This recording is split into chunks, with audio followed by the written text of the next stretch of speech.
वसंत मोरे मनसेमध्ये नाराज आहेत का असा सवाल उपस्थित होतोय। कारण वसंत मोरेंची एक पोस्ट सध्या व्हायरल झाली आहे आणि या पोस्टमुळे चर्चांना उधाण आलंय।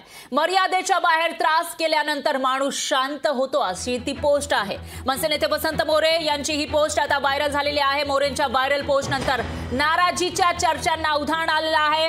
मनसेचे नेते वसंत मोरे जे पुण्यातील एक मोठे मनसेमधील नेतृत्व आहे आणि त्यांची ही जी पोस्ट आहे ती आता चर्चेत आल्याचं पाहायला मिळतंय। चर्चांना उधाण आल्याचं पाहायला मिळतंय। वसंत मोरे यांची नाराजी याआधी सुद्धा समोर आलेली होती आणि त्यानंतर आता पुन्हा एकदा ही पोस्ट चर्चेत आल्याचं बघायला मिळतंय। एका मर्यादेपेक्षा जास्त त्रास दिला तर माणूस शांत होतो अशी ही पोस्ट आहे। त्यामुळे वसंत मोरेंना नेमकं काय म्हणायचंय असा सवाल उपस्थित होतोय आणि या विषयी अधिक माहितीसाठी आपले प्रतिनिधी अमोल धर्माधिकारी आपल्यासोबत फोन लाईनवर जोडले गेले आहेत। अमोल, काय सांगाल? वसंत मोरे जे येणाऱ्या लोकसभा निवडणूक लढण्यासाठी सुद्धा इच्छुक आहेत आणि त्यांनी आता ही पोस्ट केल्यानंतर चर्चांना उधाण आलं आहे, ते नाराज असल्याचं बोललं जात आहे। काय अपडेट्स आहेत?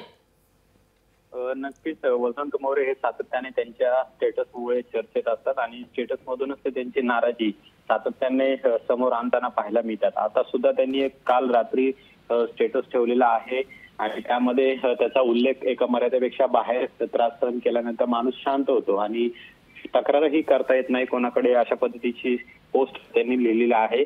सध्या आपण पाहतोय की वसंत मोरे हे पुणे लोकसभा लढण्यासाठी तीव्र इच्छुक आहेत। त्यांनी तयारीही मोठ्या प्रमाणात सुरू केलेली आहे आणि जे काही कार्यक्रम किंवा त्यांचं स्वागत अनेक ठिकाणी होते तेच पक्षातील नेत्यांना रुचलेलं दिसत नाही आणि त्यामुळेच कुठेतरी अंतर्गत गडबडी आहे किंवा नाराजी आहे ती वसंत मोरे यांची कायम असलेली पाहायला मिळते। आता त्यांनी पोस्ट लिहिली आहे पण त्या पोस्टचा नेमका अर्थ काय आहे याची चर्चा आता सुरू झालेली आहे। कुणाला उद्देशून वसंत मोरे यांनी ही पोस्ट लिहिलेली आहे, कारण की सातत्याने त्यांच्यावरती पक्षांतर्गत नाराजी याआधी सुद्धा पाहायला मिळालेली आहे। ज्या काही चर्चा सुरू आहेत की राज ठाकरे हे भाजपसोबत आगामी लोकसभा निवडणुकीमध्ये सहभागी होतील, त्यामुळे वसंत मोरे हे पुण्यातून कशा पद्धतीने लढणार अशा सुद्धा चर्चा सुरू आहेत आणि या सगळ्या अनुषंगाने वसंत मोरे हे पुन्हा एकदा नाराज असल्याचं पाहायला मिळते। पक्षांतर्गत गटबाजी किंवा पक्षांतर्गत जो वाद आहे तो सुद्धा त्यांना आता सहन होताना दिसत नाही आणि त्याचमुळे अशा प्रकारची पोस्ट आहे ती वसंत मोरे यांनी लिहिलेली आहे।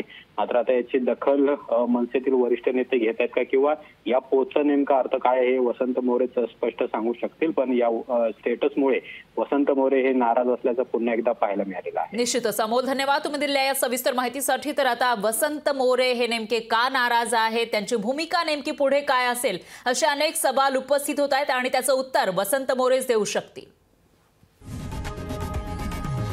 लोकशाही मराठी ऐका, पहा, जागरूक रहा।